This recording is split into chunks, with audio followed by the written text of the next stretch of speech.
নামটাকে আল্লাহর কাছে যে আমল নামা রয়েছে, ওই নামটাকে জাহান্নামের দপ্তর থেকে কেটে জান্নাতের দপ্তরে যখন ঝুলিয়ে দেওয়া হবে, এটা হলো সফলতা। কথা ঠিক বলছি নাকি? এটা হলো আসল সফলতা। মনকে বুঝান, আমি যে কথাগুলি বলেছি মনকে বুঝান। মন যদি না বুঝতে চায় হাতটা উঁচু করে দিবেন, ও হুজুর আমার বুঝে আসলো না, আহা শয়তান আমারে বুঝতে দিচ্ছে না, বিষয়টা কি আরেকবার বলুন। আমি বলবো, কিন্তু তারপরও আমি বলবো, মুমিনের মধ্যে যদি এই 9টা গুণ চলে আসে, সে ব্যক্তি নিঃসন্দেহে জান্নাতি। এটা কার কথা? আমার কথা না আল্লাহর কথা? মুমিন ব্যক্তির প্রথম গুণ হলো আত-তাইবুন। মুমিন বান্দা যারা, তারা যখন গুনাহ করবে, তারা যখন ভুল করে ফেলবে, তাদের জীবনে যখন ভুল হয়ে যাবে, ভুল ছাড়া কোনো মানুষ এখানে আছে কিনা? আছেন কেউ? হাত উঠান। কেউ কি এমন আছেন যে জীবনে কোনো গুনাহ করি নাই, জীবনে কোনো পাপ করি নাই, এমন কেউ আছে কিনা এখানে? আছে কেউ? এজন্য আমার নবী বলে দিয়েছেন, কুল্লুকুম খাত্তাউন ওয়া খায়রুল খাত্তাইনা তাওয়াবিন ওয়া খায়রুল খাত্তাইনা তাওয়াবুন। তোমরা সবাই পাপী, তোমরা সবাই, যত মানুষ আছে সকল মানুষ পাপী। আম্বিয়ায়ে কেরামের কথা বাদ, সেটা ভিন্ন কথা, তাদেরকে আল্লাহ রাব্বুল আলামিন সরাসরি কন্ট্রোল করতেন। কিন্তু এই হাদিসের মধ্যে বলা হয়েছে কুল্লুকুম খাত্তাউন, তোমরা সকলেই পাপী। আর এই পাপীদের মধ্যে, এই মানুষদের মধ্যে সেই সবচাইতে উত্তম যে ব্যক্তি গুনাহ করার পরে আল্লাহর কাছে তাওবা করে, আল্লাহর দিকে ফিরে আসে। এবার আসুন, আমরাও তো তওবা করি, আমরা তওবা করি না? আমার বাপদাদারা তওবা করেছে না? করছে কিনা? তওবা সবাই করি, কিন্তু কখন করি, কিভাবে করি সেটা বুঝতে হবে। আমরা তওবা করি যখন আমার বাবা অসুস্থ হয়ে যায়, যখন আমার মা অসুস্থ হয়ে যায়, মুমূর্ষ অবস্থায় পড়ে যায়, বেডশিটের মধ্যে কাতরাতে থাকে, যখন মালাকুল মউত চলে আসে, গড়গড় শব্দ শুরু হয়ে যায়, তখন আমি বলি আমার পাশের মসজিদের ইমাম সাহেবটাকে একটু ডাক দিয়ে নিয়ে আসো, পীর সাহেবকে নিয়ে আসো, হাফেজ সাহেবকে নিয়ে আসো। কথা ঠিক কিনা? আরো জোরে বলুন, ঠিক কিনা? কারি সাহেবকে নিয়ে আসো, অথবা কোনো আলেমকে ধরে নিয়ে আসো, ওনার হাতটাকে ধরে আস্তাগফিরুল্লাহ পড়ে তাওবাটা করায়া দিবেন। আরে ভাই না না, এই যে তওবা আপনার বাপ করেছে, আপনার মা করেছে, আল্লাহ তাদেরকে মাফ করুক, আমরা দোয়া করি, বলুন আমিন। কিন্তু প্রকৃত তওবা এটা না, এটার নাম তওবা নয়। তাহলে আপনি বলবেন, তাহলে হুজুর এতদিন যে শুনে আসলাম, এতদিন যে আমরা করলাম, এটা কি ভুল করলাম কিনা? হ্যাঁ, এই তওবা হয় নাই। তওবার মতো যদি তওবা না করতে পারেন, আপনি যদি কিয়ামত পর্যন্ত এভাবে মুখে মুখে তওবা করেন, আপনার গুনাহ আমার আল্লাহ মাফ করবে না। কিয়ামত পর্যন্ত যদি বলেন আস্তাগফিরুল্লাহ ওয়া আতুবু ইলাই, আর যদি মনের মিল না থাকে, তাহলে আপনার তওবা কবুল হবে না। এখন কথা হলো, আপনাদের এখন বুঝের দরকার, কিভাবে হবে না বলো। তওবা শব্দের অর্থ হলো ফিরে আসা। তওবা শব্দের অর্থ কি? কোত্থেকে ফিরে আসা? গুনাহ থেকে, পাপ থেকে, খারাপ কাজ থেকে, এটি তো অর্থ। তওবা শব্দের অর্থ মানে কি? মুখে বলা তওবা নাকি কাজ থেকে ফিরে আসা? কাজটাকে বাদ দিতে হবে। এজন্য উলামায়ে কেরাম তওবার শর্ত দিয়েছেন 5টি। কয়টি? তওবার শর্ত দিয়েছেন 5টি। এই 5টি বিষয় যদি এখানে না থাকে, তাহলে আপনার তওবা কবুল হবে না। এই 5টা বিষয় থাকতে হবে আপনার তওবার মধ্যে। তার মধ্যে 1 নাম্বার বিষয় হলো ইকরার বিল লিসান। আপনার এই জিহ্বা দিয়ে আপনি যে খারাপ কাজ করেছেন, এটার স্বীকার আসতে হবে, স্বীকৃতি দিতে হবে। আপনি খারাপ কাজ করলে, কারোর সাথে যদি আপনি বেয়াদবি করেন, ওই লোকের কাছে যায় আপনি বলবেন না যে আমার ভুল হয়ে গেছে? স্বীকার দিতে হবে কিনা? প্রথম বলতে হবে না? এই স্বীকার নেওয়ার সমস্যা আছে আমাদের সমাজে। আপনি কি করেছেন? একজনের উপর জুলুম করেছেন, একজনের সম্পদ হরণ করেছেন, একজনকে গালি দিয়েছেন, একজনের গীবত করেছেন, একজনের সম্পদ ডাকাতি করেছেন, চুরি করেছেন, লুট করেছেন, কাউকে ধর্ষণ করেছেন, এরকম যত রকমের গুনাহ আছে সারাটা জীবন আপনি করেছেন, এখন রাতে রাতারে বৃদ্ধ বয়স যখন আপনার হয়েছে, তখন আল্লাহর দরবারে হাত তুলে আপনি বলবেন, ও রব্বুল আলামিন, আমি গুনাহ করেছি, আমাকে তুমি মাফ করে দাও। এটা কি তওবা হইল কিনা? কেন হইল না? এবি তোমরা করি, এভাবে করি না তওবা। সারা জীবন চুরি করেছেন অন্যজনের সম্পদ, আর গুনাহ মাফ চাচ্ছেন আল্লাহর কাছে। আমার আল্লাহ বলেন এটার নাম তওবা না, এটার নাম মুনাফিকি। এটার নাম কি? তওবা করলেন, কারণ তওবা করতে হবে। তওবার শর্ত হলো যার গুনাহ করেছেন, যার ক্ষতি করেছেন, তার কাছে স্বীকার যেতে হবে। এখানে দুইটা স্বীকার, আল্লাহর ইবাদত আছে হক্কুল্লাহ, আরেকটা হলো হক্কুল ইবাদ। যদি আল্লাহর ইবাদতের মধ্যে কমতি থাকে, যে আপনি সালাত পড়েন নাই, রাতে রাদারে আল্লাহকে বলতে হবে। আপনি হজ ফরজ হয়েছিল, হজ করেন নাই, এটা আল্লাহকে বলতে হবে, আল্লাহ আমার ভুল হয়ে গেছে, কারণ এটা আল্লাহর সাথে সরাসরি সম্পৃক্ত। কিন্তু আপনার ভাইয়ের সম্পদ আপনি মেরে খেয়েছেন, আপনার বোনের যে ওয়ারিশ, আপনার বোনের যে সম্পত্তি সেটা আপনি দেন নাই, ক্ষমা চাইতে হবে কার কাছে? বোনের কাছে না? আমার কি বুঝে আসতেছে কথা বলু? বোনের কাছে চাইতে হবে। গতানুগতিক কথা বললে হবে না, কোরআনের সাথে মিলাতে হবে। আপনি যদি সারা জীবন তাহাজ্জুদের নামাজ পড়েন আর রাতের বেলা বলেন, আল্লাহ আমি তো ওই ব্যক্তির গরু চুরি করেছিলাম, আল্লাহ ওই ব্যক্তির রাস্তা থেকে আমি ইটগুলি, সরকারি ইটগুলি বাড়িতে দুই হাতে, যখনই রাতের বেলা বাড়িতে যাইতাম, দুইটা করে ইট নিয়ে যাইতাম। এরকম আছে না সুর? আছে না? সরকার কামাল দরিয়ামায় ডাল, এরকম আছে না? যে সরকারের মাল যেভাবে ইচ্ছা সেভাবেই ডালো, সমস্যা নাই, এরকম লোক আছে না? আপনাদের দিকে নাই মনে হয়, আছে? আছে কিনা? অন্যের সম্পদ আপনি নিয়েছেন, গাছতল দিয়ে যাচ্ছেন, গাছতলায় আপনি আম গাছে একটা বিশাল করে ঢিল মেরেছেন, আছে না এরকম? আল্লাহ কিন্তু কিছুই ছাড়বে না। আপনি মনে করছেন হুজুর এটা সামান্য বিষয় না, আপনার কাছে সামান্য হতে পারে, কিয়ামতের ময়দানে সামান্য নয়। ওমাইয়া আমাল মিসকালা যাররাতিন খায়রান ইয়ারা ওমাইয়া আমাল মিসকালা যাররাতিন শাররান ইয়ারা। অণু থেকে অণু, অণু যেটা এখন সাধারণ চোখ দিয়ে দেখা যায় না, যেটা মাইক্রোস্কোপ দিয়ে দেখা যায়, দূরবীন যন্ত্র দিয়ে যেটা দেখা যায়, সেটা অণু। এই সামান্য চোখে যেটা সরিষার দানা দেখা যায়, এটা অণু নয়, এটাকে আরো হাজার খণ্ড করা যায়। বর্তমান বিজ্ঞান প্রমাণ করেছে, এই যে আল্লাহ বলেছেন সামান্য অণু পরিমাণ, এই পরিমাণ যদি কারো সম্পদ আপনি হরণ করে থাকেন, এই পরিমাণ কোনো খারাপ কাজ যদি আপনি করে থাকেন, ওই কাজের শিকার যাইতে হবে ওই লোকের কাছে। আপনি আপনার স্ত্রীকে পিটিয়েছেন, অনেকে পিটায় না, এরকম আছে না? ক্ষমা চাইতেছেন, আল্লাহর কাছে ক্ষমা হবে? আপনি কষ্ট দিয়েছেন আপনার পিতামাতাকে, আপনি পিতামাতার সাথে খারাপ আচরণ করেছেন, এখন যদি আল্লাহর কাছে মাপ চান, এটা কি মাপ হবে কিনা? মাপ হবে না। সুতরাং যার পাপ করেছেন তার কাছে প্রথম স্বীকার যাইতে হবে, মুখ দিয়ে বলতে হবে আমি গুনাহ করেছি, আমাকে তুমি মাফ করে দাও, আমার সময় শেষ হয়ে গিয়েছে, আমি জানি না আর দুনিয়ার জমিনে থাকি কিনা। একটু কষ্ট হলেও, একটু শরম লাগলেও ভাই আজকের পরে করে নিবেন।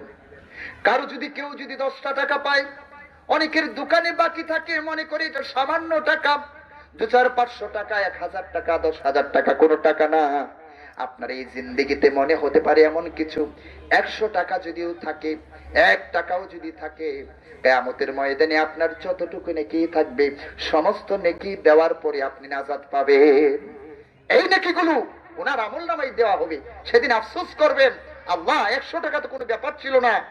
সুতরাং 1 নম্বর কথা হলো, তওবার প্রথম শর্ত হলো, আল্লাহর যদি কোনো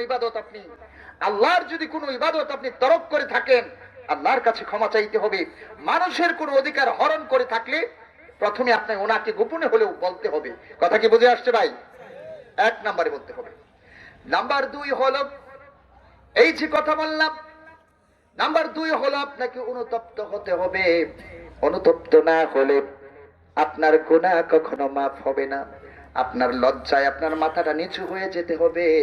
আপনি মনে মনে ভাবতে হবে, আমি যে গুনার কাজ করেছি, আমি যে খারাপ কাজটা করেছি, আমি যদি যে খারাপ কাজটা করেছি এটা সমাজের মানুষ যদি জানে আমাকে সি সি বলবে, আমার মাতা পিতা যদি জানে কি বলবে। এভাবে লজ্জিত হতে হবে, লজ্জিত হয়ে আল্লাহর কাছে মাথাটা নত করে দিতে হবে।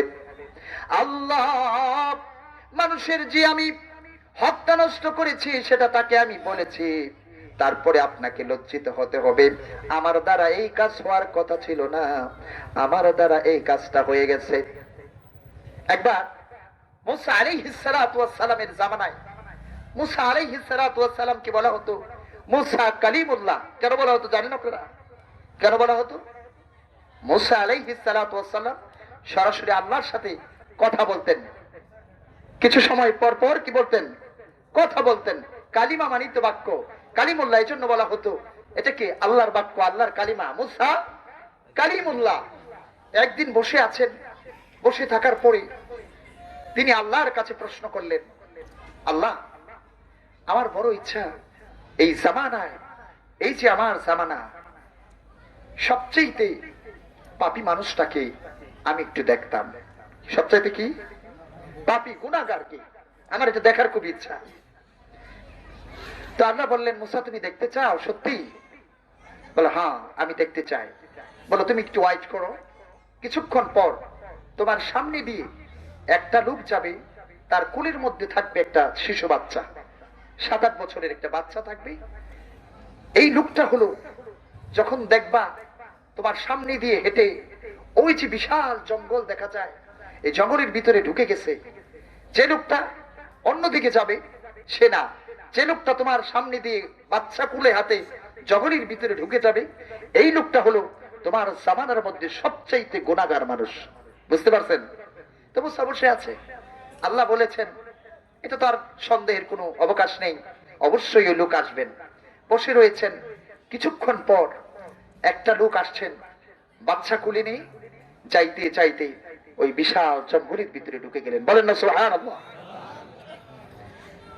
এখন সকাল চলে গেছে, দুপুর চলে গেছে, যখন বিকাল আসছে তখন মুসা আলাইহিস সালাতু ওয়াস সালামের মনে আরেকটা প্রশ্ন জাগছে। তার কাজই ছিল আল্লাহকে প্রশ্ন করা, আল্লাহর সাথে কথা বলতো, মহব্বত করতো। আসলে আশিকের কাজ তো মাসুকের সাথে বেশি কথা যত বলা যায়, কাজের কথা হোক আর আকাশের রকাজের যাই হোক, সাধারণ কথা হোক, কথা বলতে পারলে কিন্তু ভালো লাগে ভালো মানুষের সাথে, যাকে যে মহব্বত করে। আল্লাহর এই নবী মুসা আলাইহিস সালাতু ওয়াস সালাম ছলে বলে কৌশলে খালি আল্লাহর সাথে কি করতেন? কথা বলতে চাইতেন। তো বিকাল বেলা প্রশ্ন যাচ্ছে, আচ্ছা সবচেয়ে গুনাহগার লোককে তো দেখলাম, কিন্তু এইবার আমার খুব ইচ্ছা সবচাইতে নেককার বান্দাকে, আল্লাহ তুমি যদি আমাকে একটু জানাই দিতা। সুবহানাল্লাহ পড়েন না? তা আপনাদের জানার ইচ্ছা আছে না? তো মুসা আলাইহিস সালাতু ওয়াস সালামকে আল্লাহ তাআলা বললেন, সকালে জানতে চাইলা গুনাহগার ব্যক্তিকে, আর এই একদিনই আবার জানতে চাইতেছো, দিন শেষ হয় নাই, যে সবচেয়ে নেককার বান্দা কি? ঠিক আছে মুসা, তোমাকে তো আমি কখনো মাহরুম করি নাই, তোমার প্রশ্নের জবাব আমি কখনো না দিয়ে থাকি নাই, সকল জবাবই আমি দিয়েছি, আজকেও দিব। তুমি কিছুক্ষণ অপেক্ষা করো, এখন তো বিকাল, পরন্ত বিকাল, একটু এই বিকালের পরেই কিছুক্ষণ পরেই সূর্য ডুবে যাবে পশ্চিম আকাশে। সূর্য ডুবার আগে সর্বশেষ যে ব্যক্তিটা এই রাস্তা ধরে তোমার সামনে দিয়ে আসবে, ওই লোকটাই হলো এই জামানার সবচাইতে নেককার বান্দা। বলেন না সুবহানাল্লাহ। কিছুক্ষণ পর সূর্য ডুবে ডুবে বাপ এমন অবস্থায় মুসা আলাইহিস সালাতু ওয়াস সালাম অধীর আগ্রহ নিয়ে বসে আছে। আমার রব বলেছেন আমি গুনাহগার বান্দাকে দেখেছি, এই জামানার সবচাইতে নেককার বান্দাকে আমি নবী দেখব, দেখে আমার চোখ দিয়ে আনন্দ অনুভব করব। এবং যখন ভাবছিলেন এমন সময় তাকিয়ে দেখলেন ওই জঙ্গল থেকে একটা লোক হেঁটে হেঁটে তার সামনে দিয়ে চলে যাচ্ছে।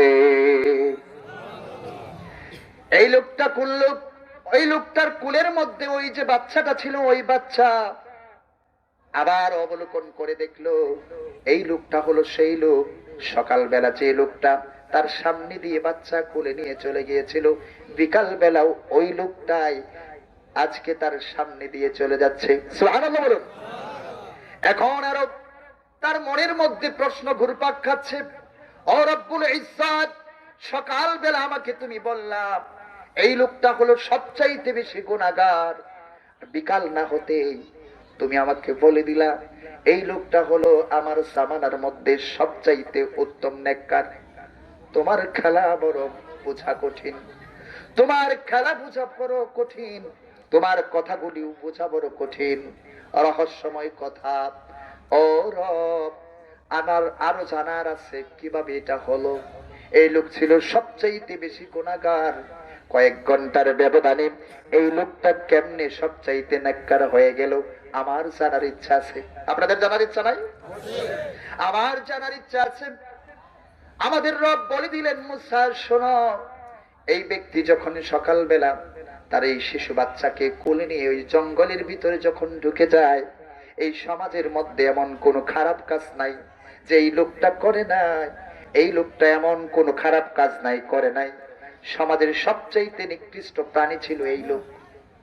কিন্তু যখন জঙ্গলের ভিতরে ঢুকে গেল, জঙ্গলের ভিতরে যাওয়ার পরে তার কুলের এই বাচ্চা ছেলে তার বাবাকে এই লোকটাকে প্রশ্ন করলো, ও বাবা, এই তো বিশাল জঙ্গল, এই জঙ্গল তো শেষ হয় না, যেদিকে তাকাই সেদিকে শুধু জঙ্গল আর জঙ্গল, শুধু গাছ গাছালি, শুধু বন বনানি ছাড়া আর কিছু দেখি না। ও আমার আব্বা, ও আমার বাবা, তোমার কাছে আমার প্রশ্ন। ছোট্ট ছেলে প্রশ্ন করতেছে। ছোট্ট ছেলে অনেক সময় খুনসুটি করে না, আমরা কথা বলি না, বলে না, বাবা এত বড় জঙ্গল, এত বড় বন, তোমার কাছে আমার প্রশ্ন, এই বনের চাইতে আরো বড় কোনো কিছু আছে কিনা? তুমি যে বললা বিশাল বড় জঙ্গল, এই জঙ্গলের চাইতে আরো বড় কোনো কিছু আছে কিনা? বাবা একটু সময় নিয়ে প্রশ্ন জবাব দেয়। প্রশ্নের জবাব দিয়ে বলে, হ্যাঁ আছে। সেটা হলো, তুমি একটু উঁচু দিকে উপরের দিকে তাকিয়ে দেখো, ওই যে বিশাল পাহাড় দেখা যায়, এই জঙ্গলের চাইতেও শত শত গুণ বড় হলো ওই পাহাড়। সুবহানাল্লাহ বললো। আল্লাহর নিদর্শন। পাহাড় কি? এটা আল্লাহর নিদর্শন, আল্লাহর সৃষ্টি। পাহাড় কি মানুষ বানাতে পারে? শুনছেন কোথাও যে পাহাড় বানাইছে? বানানো যায়? নদী কি খনন করা যায়? সাগর কি খনন করা যায়? বড়জোর পুকুর খনন করা যায়, টিলা বানানো যায়, কিন্তু পাহাড় বানানো যায় না। এই পাহাড়ের কথা শোনার পরে বাচ্চা ছেলে একটার পর একটা প্রশ্ন করে যাচ্ছে। বাচ্চা ছেলে বলছে, ও বাবা, এই যে পাহাড়ের কথা তুমি বললা, তোমার কাছে 2 নাম্বার প্রশ্ন হলো, এই যে পাহাড়টা দেখা যায়, পাহাড় অবশ্যই অনেক বড়, আমি মেনে নিলাম, আমি বিশ্বাস করলাম, কিন্তু তোমার কাছে 2 নাম্বার প্রশ্ন হলো, এই পাহাড়ের চাইতেও বড় আরো কোনো কিছু আছে কিনা? আরো বড় আছে কিছু? ছোট বাচ্চা বলছে, বাবা জবাব দেই, গুনাহগার এই বান্দাটা জবাব দেয়, ও ছোট্ট বাবা, তুমি শোনো, শুধু এই পাহাড়টা নয়, পাহাড়ের কথা তো বললাম, কিন্তু পাহাড়ের আরো উপরের দিকে তাকিয়ে দেখো, ওই যে সুবিশাল আকাশ দেখা যায়, যে আকাশের বিস্তৃতির কোনো সীমা নেই, সীমানা নেই, এই আকাশটা হলো তার চাইতে হাজার হাজার গুণ বড়। আকাশের কোনো সীমানা আছে? বিজ্ঞানীরা খুঁজে পেয়েছে, প্রথম আসমানের ধারে কাছে যেতে পারে নাই। আল্লাহ নবী একটি হাদিসে বলেছেন, ও আমার সাহাবীরা, এই যে আমার হাতের আংটিটা দেখছো তোমরা, এই আংটিটা যদি এই মরুভূমিতে পড়ে যায়, আর মরুভূমি, এই আংটির তুলনায় মরুভূমি যত বড়, প্রথম আসমান থেকে দ্বিতীয় আসমান তত বড়। সুবহানাল্লাহ। মানে মরুভূমির আংটি থেকে মরুভূমি যত বড়, প্রথম আসমান থেকে দ্বিতীয় আসমান তত গুণ বড়। কল্পনা করা যায়? প্রথম আসমানের আমরা সীমানায় তো বিজ্ঞানীরা কোনো ইয়ত্তা করতে পারে নাই, হাজার ভাগের এক ভাগ গবেষণা করে শেষ করতে পারে নাই। এমনি ভাবে আল্লাহর নবী বললেন, দ্বিতীয় আসমান থেকে তৃতীয় আসমান, তৃতীয় আসমান থেকে চতুর্থ আসমান তত বড়, চতুর্থ আসমান থেকে পঞ্চম আসমান তত গুণ বড়। সুবহানাল্লাহ বলুন। পঞ্চম আসমান থেকে ষষ্ঠ আসমান তত বড়, ষষ্ঠ আসমান থেকে সপ্তম আকাশ তত বড়, এই সপ্তম আকাশ সবকিছু মিলিয়ে যত বড়, তার চাইতে আমার আল্লাহর আরশে আজিম আরো হাজার হাজার গুণ বড়। এই বাচ্চাকে বলল, ওই যে আকাশ দেখা যায়, ওই যে আকাশের নীলিমা দেখা যায়, তুমি দেখতে পাচ্ছ এই আকাশ সুবিশাল, এর কোনো সীমা নাই, পাহাড়ের চাইতে অনেক বড়। ছেলে আবার প্রশ্ন করলো, 3 নাম্বার প্রশ্ন, ও বাবা, এই যে আকাশের কথা বললা, এই বিশাল আকাশের চাইতেও বড় আরো কোনো কিছু আছে কিনা? এবার বাবা হাউমাউ করে কান্নাকাটি শুরু করে দিল। সে অনুতপ্ত হলো, লজ্জিত হলো। ওই যে তাওবার যে শর্ত, লজ্জিত হওয়া, অনুতপ্ত হওয়া। হাউমাউ করে ছোট্ট ছেলেটাকে জড়িয়ে ধরে বলল, বাবা আরো বড় আছে, সেটা হলো সারা জীবন আমি যে গুনাহ করেছি, সেই গুনাহ এই আকাশের চাইতেও বেশি। তার বুঝে আসছে আমার গুনার কোনো সীমা নাই, আমার গুনার কোনো সীমা নাই, আকাশের সীমা আছে। তার কাছে মনে হয়েছে আমি অনেক গুনাহ করে ফেলেছি, আমার এই গুনার কোনো সীমা হবে না। ও ছোট্ট বাবা, তুমি শোনো, আমার গুনাহ হলো এই আকাশের চাইতেও বেশি। ছেলেকে ধরে জড়িয়ে ধরলো, জড়িয়ে ধরে বলল, ও বাপজান শোনো, জীবনে এমন কোন খারাপ কাজ নাই আমি করি নাই, জেনা করি নাই, ব্যভিচার করি নাই, চুরি করি নাই, ডাকাতি করি না, এমন কোন খারাপ কাজ আমি করি নাই। আল্লাহর হক আমি নষ্ট করেছি, মানুষের হক নষ্ট করেছি, কিন্তু হয়তো ওই লোকটা মানুষের হকের নষ্ট যে করেছে সেটা মানুষের কাছে ক্ষমা চেয়েছে, কিন্তু আল্লাহর কাছে সর্বশেষ বলছে, আল্লাহ যদি আমাকে যে ভুলগুলি আমি করেছি মাফ না করে, আমার এই গুনাহ ওই আকাশের চাইতেও বড়। এই কথা বলে কান্নাকাটি করে যখন ওই লোকটা শিশুকে কোলে নিয়ে বাড়িতে আসা শুরু করলো, আমি আল্লাহ রাব্বুল আলামিন তার জন্য ঘোষণা করে দিলাম, ইল্লা মান তাবা ওয়া আমানা ওয়া আমিলা সালিহান ফাউলাইকা ইউবাদদিলুল্লাহু সাইয়্যাতিহিম হাসানাত। আল্লাহু আকবার। ওই ব্যক্তিকে কি করলেন আল্লাহ রাব্বুল আলামিন? তার সমস্ত গুনাহ খাতাকে মাফ করে দিলেন, আর ওই গুনাহগুলোকে আল্লাহ তাআলা সওয়াব দিয়ে ভরপুর করে দিলেন। সুবহানাল্লাহ বলুন। পরিবর্তন করে দিলেন, গুনাহগুলিকে ডিলিট করে দিলেন। আর ওই গুনার জায়গার মধ্যে ইল্লা মান তাবা, যে ব্যক্তি তওবা করে, ইল্লা মান তাবা ওয়া আমানা, এবং পরিপূর্ণভাবে আল্লাহর প্রতি বিশ্বাস স্থাপন করে, ঈমান আনে, ওয়া আমিলা, এবং আমল করে, আমিলা সালিহান, ভালো কাজ, সৎ আমল করে, নেক আমল করে, ওয়া আমিলা সালিহান, ইল্লা মান তাবা ওয়া আমানা ওয়া আমিলা ওয়া আমিলা আমালান সালিহা ফাউলাইকা ইউবাদদিলুল্লাহ সাইয়্যাতিহিম হাসানাত। আমার আল্লাহ তাদের যত গুনাহ আছে, খারাপ কাজ আছে, খারাপ কাজগুলি ভালো আমল দিয়া পরিবর্তন করে দেয়। ওই ব্যক্তিটাকে আল্লাহ কি করেছেন? মুসা, শোনো, তার এই তওবাটা আমি দেখে, তার যে লজ্জিত হওয়া, সে যে অনুতপ্ত হয়েছে, কান্নাকাটি করেছে, মন থেকে বলেছে, আমি আল্লাহ তার তামাম জীবনের গুনাহ খাতা মাফ করে দিয়েছি। এজন্য সে কি হয়ে গিয়েছে? তোমার এই জামানার মধ্যে, তোমার এই কওমের মধ্যে সবচাইতে নেককার বান্দা হয়ে গেছে। বলেন না সুবহানাল্লাহ।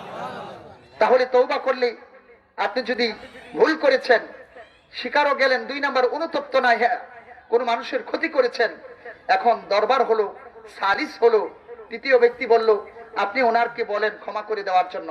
এখন আপনি যদি বলেন, এই আমার ক্ষমা করে দে, তাহলে ক্ষমা হলো? এভাবে বললে হবে? এই আমার ক্ষমা করে দে, এটা বলা যাবে? আমাকে ক্ষমা করে দেন, কান্নার সুরে, নত সুরে, ভিক্ষুকের বেশে আপনাকে বলতে হবে। কথা ঠিক কিনা বলুন? তা না হলে মাফ করবে কেউ? দুনিয়ায় যদি কেউ না মাফ করে, তাহলে আল্লাহ কেন মাফ করবেন?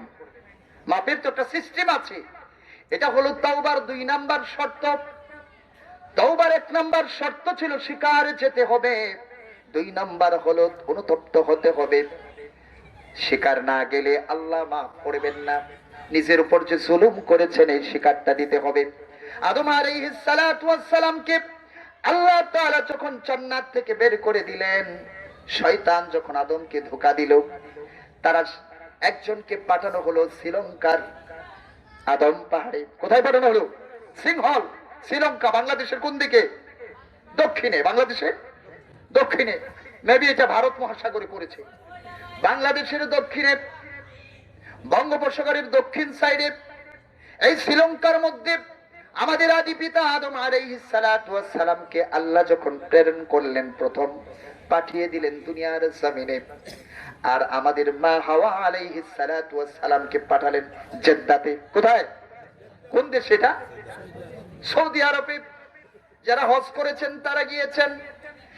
এই দুই জায়গায় যখন পাঠানো হলো, আদম আলাইহিস সালাতু ওয়াস সালাম 60 গজ লম্বা ছিলেন। কত গজ? 60 গজ, 60 দিরান লম্বা ছিলেন। পাটাও তেমন লম্বা ছিলেন। লম্বা হাঁটা দিয়ে যখনই সফর করে করে আরাফার ময়দানে যাওয়া শুরু করেছেন, যেখানেই যাত্রা বিরতি করেছেন, তাফসীরের কিতাব লেখে সেখানেই গণবসতি গড়ে উঠেছে। সুবহানাল্লাহ বলুন। যেখানেই থেমেছেন সেখানেই জনগণ পরিবর্তী সময়ে ওইখানে একটা এলাকা গড়ে উঠেছে। এমনি ভাবে যখন কাঁদলেন, 1 বছর নয়, 2 বছর নয়, 3 বছর নয়, 100 বছর নয়, 150 বছর নয়, একাধারে 350 বছর কাঁদলেন। কয় বছর? দেখেন, শ্রীলঙ্কা থেকে আমাদের আদি পিতা সৌদি আরবে চলে গেলেন আরাফার ময়দানে, কিন্তু আমাদের আদি মাতা হাওয়া আলাইহিস সালাতু ওয়াস সালাম জেদ্দা থেকে আরাফার ময়দানে আসলেন। কাটটা দূরত্ব বেশি, কাটটা সফর বেশি হয়েছে? বুঝে বলবেন কথা। কাটটা দূরে, সফরটা কে বেশি করেছেন? হ্যাঁ, পুরুষকে আদম না হাওয়া? এখান থেকে একটা মাসালা সাবেত হয়, পুরুষরা সফর করবে বেশি, পুরুষরা বাহিরে থাকবে বেশি, পুরুষরা বাহিরের কার মানজান দেবে বেশি। কথা বলেন ঠিক কিনা? বোঝা যায় না? পুরুষরা পরিশ্রম করবে বেশি, পুরুষরা বাহিরে সফর করবে, ভ্রমণ করবে বেশি। তাদের কাজই হলো বাহিরের সমাজকে নিয়ে। আদম আলাইহিস সালাতু ওয়াস সালাম সেই শ্রীলঙ্কা থেকে শুরু করে আরাফার ময়দানে চলে আসলেন। আর হাওয়া আলাইহিস সালাতু ওয়াস সালাম পর্দার ভিতরে ছিলেন, নিজের দেশের বাহিরে, সৌদি আরবের বাহিরে কোথাও যান নাই। কথা বলে কিনা? এজন্য আমার আগে একজন আলোচক, আমি ওখানে বসে শুনছিলাম, ওয়াকারনা ফি বুয়ুতিকুন্না ওয়ালা তাবাররাজনা তাবাররুজাল জাহিলিয়াতিল উলা, আয়াত পড়ছিলেন। মারা থাকবে কোথায়? ঘরের ভিতরে। বাহিরে যেতে পারবে, ইসলাম এটা পরিপূর্ণ জীবন ব্যবস্থা, আপনি পর্দা করে সব কাজ করতে পারবেন। কিন্তু তারপরেও বাবাদের দায়িত্ব বেশি, বাবাদের দায়িত্ব বেশি। কোন ছেলে যদি তার পরিবারের ভরণ পোষণ না দেয়, আল্লাহর দরবারে আদালতে সে ধরা খাবে, খাবে না? কিন্তু কোন মেয়ে যদি বলে আমার স্বামীকে, আমার ছেলে মেয়েকে আমার টাকা খরচ করবো না, এতে কি গুনাহ হবে? না, এটা হলো মুস্তাহাব। সে করতেও পারে, নাও করতে পারে, কিন্তু দায়িত্ব কার? স্বামী। দেখেন কত সুযোগ দিয়েছে ইসলাম মা বোনদেরকে, কত সুযোগ করে দিয়েছেন। দায়িত্ব হলো আমাদের, দায়িত্ব তাদের নয়। তারা যদি টাকা থাকে করে, এটা হলো ইহসান। আহসানাল্লাহ কামা আহসান। আল্লাহ যেরকম কি করেছেন, ইহসান করেছেন, তুমি সেরকম ইহসান করো। তো কথা হলো, আসলে এই যে গেলেন 350 বছর কেঁদেছেন, 1 বছর 2 বছর না, আমরা কয় বছর কয়দিন কাঁদতে পেরেছি? অনুতপ্ত হয়েছেন। শুধু তাই নয়, মুখেও বলেছেন অনুতপ্ত হয়েছেন। আরাফার ময়দানে যাওয়ার পরে তার মনে পড়ে গেল তার রব একটা কালিমা তাকে শিখিয়েছিলেন, ফাতালাক্কা আদামু মির রাব্বিহি কালিমাতিন ফাতাবা আলাইহি। তওবার একটা বাক্য তার মনে পড়ে গেল। সে বলল, রব্বানা যালামনা আনফুসানা। সবাই বলুন, রব্বানা যালামনা আনফুসানা ওয়া ইল্লাম তাগফির লানা ওয়া তারহামনা লানাকুনান্না মিনাল খাসিরিন। ও আমার প্রভু, ও আমাদের রব, আমি নিজের নফসের উপরে জুলুম করেছি, আমার ভুল হয়ে গিয়েছে, আমি ভুল করেছি। তুমি যদি আমাদেরকে ক্ষমা না করো, লানাকুনান্না মিনাল খাসিরিন, আমি ক্ষতিগ্রস্তদের মধ্যে পড়ে যাব। কে বললেন? কে বললেন এই কথা? আদম আলাইহিস সালাতু ওয়াস সালাম বললেন, হাওয়া আলাইহিস সালাতু ওয়াস সালাম বললেন। আল্লাহ তাদের দুইজনকে ক্ষমা করে দিলেন। বলেন আল্লাহু আকবার। জোরে একটু তাকবীর দেন, লিল্লাহি তাকবীর, লিল্লাহি তাকবীর। আল্লাহ তাদের দুইজনকে মাফ করে দিলেন। নাম্বার 3 শর্ত হলো আপনি যে গুনাহটা করেছেন এই গুনাহটাকে বন্ধ করে দিতে হবে। আপনি আবার সকালবেলা তওবা করবেন। সকালবেলা আপনি তওবা করলেন, আল্লাহ আমি কোনোদিন খারাপ কাজ করব না, আমি সুদের ব্যবসা করব না, আমি ঘুষ খাবো না, আমি ব্যভিচার করব না, অন্যকে কষ্ট দেব না, অন্যের গীবত করব না, মানুষের ক্ষতি করব না, অন্য পরবাইকে কষ্ট দেব না। কিন্তু বিকাল বেলায় আপনি এই কাজগুলি আবার শুরু করে দিলেন। আপনার এই তওবার কি মূল্য আছে? কথা বুঝতে পারছেন আমার? তওবার শর্ত হলো 3 নাম্বার এইটা, আপনি যে কাজটা করেছেন এই কাজটাকে আপনাকে বাদ দিতে হবে, বন্ধ করে দিতে হবে। Stop what you have done. যে কাজটা আপনি এতদিন করেছেন সেই কাজটাকে আপনার বন্ধ করে দিতে হবে টোটালি। এখন বন্ধ করেছেন, আপনি ভাবছেন সময় সুযোগ আসলে আবার চুরি করব, না, এটার নাম তওবা নয়, এটার নাম হলো মুনাফিকি। বলেন ঠিক কিনা? এটা তওবা নয়। মুখে যে তওবা করা হয় এটা পরিপূর্ণ তওবা নয়, কাজের সাথে মিল থাকতে হবে। তাহলে 3 নাম্বার শর্ত পেলাম, খারাপ কাজটা টোটালি বাদ দিতে হবে। আল্লাহ জীবনে আর এই কাজ করব না, বন্ধ করে দিলাম, এখন থেকেই বন্ধ করে দিতে হবে, এই মাহফিল থেকেই বন্ধ করে দিতে হবে, সিদ্ধান্ত নিতে হবে। 4 নাম্বার হলো যে কাজটাকে আপনি এতদিন করেছেন এই কাজটাকে মন থেকে ঘৃণা করতে হবে। কি করতে হবে? ঘৃণা করতে হবে যে আল্লাহ আমি ভুল করেছি, কত বড় খারাপ কাজ আমি করেছি, এটা আমার দ্বারা করা ঠিক হয় নাই, আসলে কাজটা খারাপ হয়েছে, এভাবে ঘৃণা করতে হবে। সর্বশেষ আল্লাহর কাছে ওয়াদা দিতে হবে, ডিটারমাইন হতে হবে যে আল্লাহ বাকি জীবনে পারতপক্ষে আমি আর এই গুনার কাজ করব না। বুঝতে পারছেন? এই 5টা কাজ যদি আপনি না করেন, 5টা কাজ যদি আপনার তওবার মধ্যে না থাকে, তাহলে আপনার তওবা কবুল হবে না। এজন্য আমার আল্লাহ সূরা তাহরিম আল কোরআনের 66 নম্বর সূরা 6 নম্বর আয়াতে বলে দিয়েছেন, ইয়া আইয়ুহাল্লাযীনা আমানু তুবু ইলাল্লাহি তাওবাতান নাসুহা। ও আমার মুমিন বান্দা, ও ঈমানদারেরা, তোমরা তওবার মতো তওবা করো। তওবার মতো তওবা করো মানে কি? নাসুহা, খালিস ভাবে, একনিষ্ঠ ভাবে তওবা করো।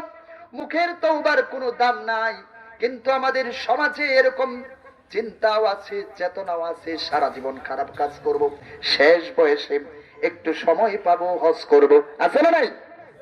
হজ করে আল্লাহর কাছে কাবার গিলাফ ধরে ক্ষমা চাইব, আল্লাহ মাফ করে দিবেন। না না, আল্লাহ বলে দিয়েছেন এদের তওবা আমি কবুল করব না। কোথায় বলেছেন আমি বলে দিচ্ছি, এটা কোনো ব্যাখ্যা নয়, সরাসরি কোরআনের সূরা নিসার মধ্যে বলে দিয়েছেন।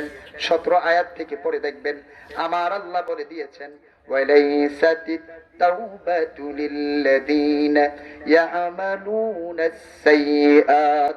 ওই সকল লোকদের তওবা কবুল হবে না। কে বলেছেন? কে বলেছেন? আল্লাহ। কে বলতেছেন এই কথা? আল্লাহ।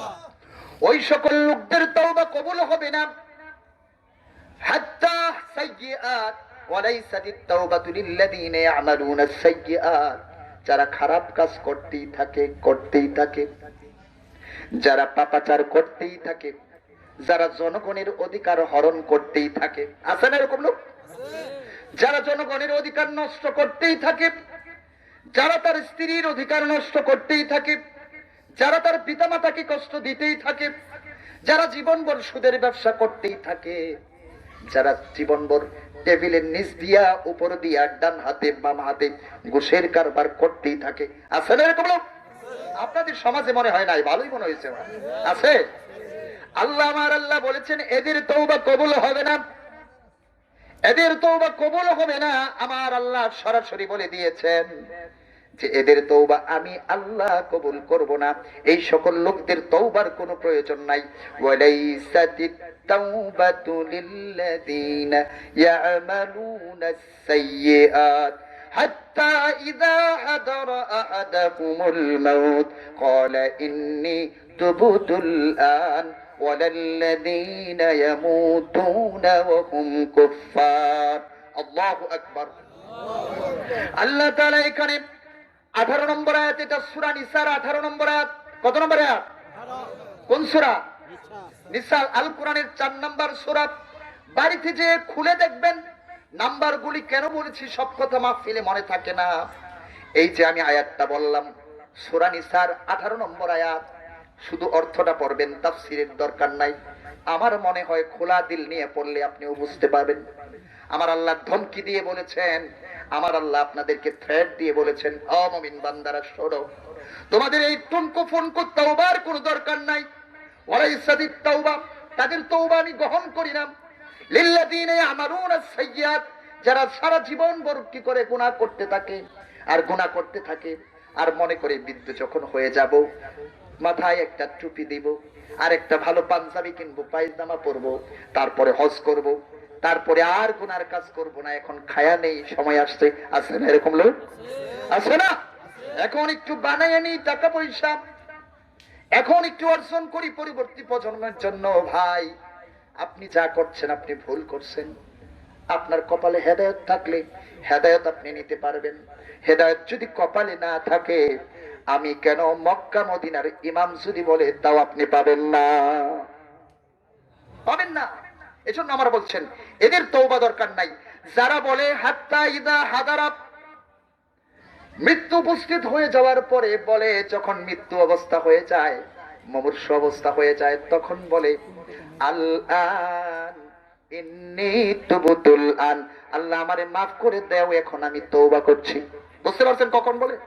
আল্লাহ এটা দেখাই দিয়েছে, যখন মৃত্যু আসে, মৃত্যুর অবস্থা হয়ে যায়, দুর্বল হয়ে যায়, শরীরের যে স্ট্রং চামড়া এটা বেঁকে গিয়েছে, এখন আর একা একা হাঁটতে পারে না, হাঁটলে উলুক লাগে, এখন আর প্রস্রাব পায়খানা ঠিক রাখতে পারে না। আছে না এরকম লোক? আল্লাহ বলছেন এই অবস্থা যখন হয়ে যায়, তখন এই বান্দা বলে তুবুতুল আন, আল্লাহ এখন আমি তওবা করতেছি, আমারে মাফ করো।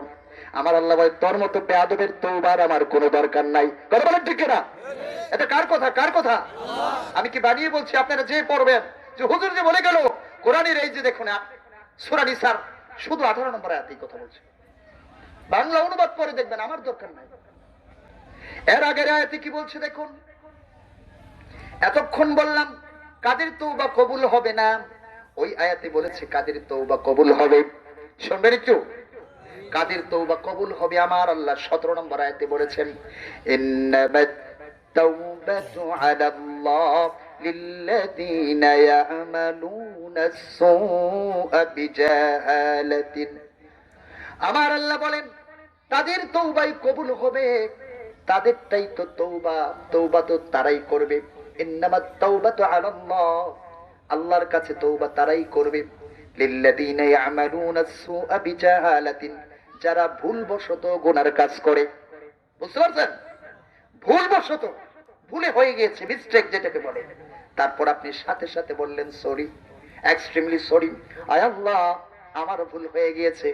মানুষের শরীর যদি আপনার পায়ে বেঁচে যায়, মানুষের মাঝখান দিয়ে আপনি যাচ্ছেন, হঠাৎ করে পাটা আপনার মানুষের শরীরের বেঁচে যায়, অনেক সময় আপনি কি বলেন মানুষকে? কি বলেন? কি বলেন আপনারা? এটা একটা কার্টিসি, এটা একটা ভদ্রতা। আমরা বলি না যে ভাই মাফ করবেন, বুঝতে পারি নাই, লেগে গেছে। এটা বলার সাথে সাথে যে লোকের শরীরে আছে ওই লোক বলে না ভাই, না ভাই, কোনো সমস্যা নাই, ঠিক আছে ভাই, বলে না? এটা কি মন থেকে বলে না মুখে বলে? মন থেকেই বলে, মন থেকে বলে না? খুশি হয় যে না লাগছে, দেখতে পারে নাই, বুঝতে পারে নাই। এটা হলো ঈমান, এটা হলো ভালোবাসা, এটা হলো মহব্বত মানুষের প্রতি, এটা ঈমানের আচরণ। আপনি দেখেন মানুষের সাথে গুনাহ করেছেন, এইটা তো আপনি পারতেন না, আজকে মাহফিলে আসছি, পা বেজে গেছে, সমস্যা কি? আমি আরো 4-5 দিন পরে এই লোকের সাথে দেখা হবে, আগামীকাল বিকালেও তো দেখা হবে চায়ের স্টলে, আমি তখন বলবো ভাই মাফ করে দেন। এটা হইতে পারতো না? কিন্তু আপনি কি করছেন? সাথে সাথে বলছেন। সাথে সাথে বলি না, নাকি আমরা 1 সেকেন্ড দেরি করি? 1 সেকেন্ডও দেরি করি না, একেবারে ইনস্ট্যান্ট বলি আমরা ভাই সরি ভাই। যত বড় নেতাই হই, যত বড় সম্মানী ব্যক্তি হই, আমরা কিন্তু তার কাছে ক্ষমা চাই, চাই না? আমার আল্লাহ এই কথাই 17 নম্বর আয়াতে বলেছেন, তাদের তওবাই কবুল হবে যারা সাথে সাথে আমি আল্লাহর কাছে ক্ষমা চাই, বলে আল্লাহ ভুল হয়ে গেছে, আর ইচ্ছা করে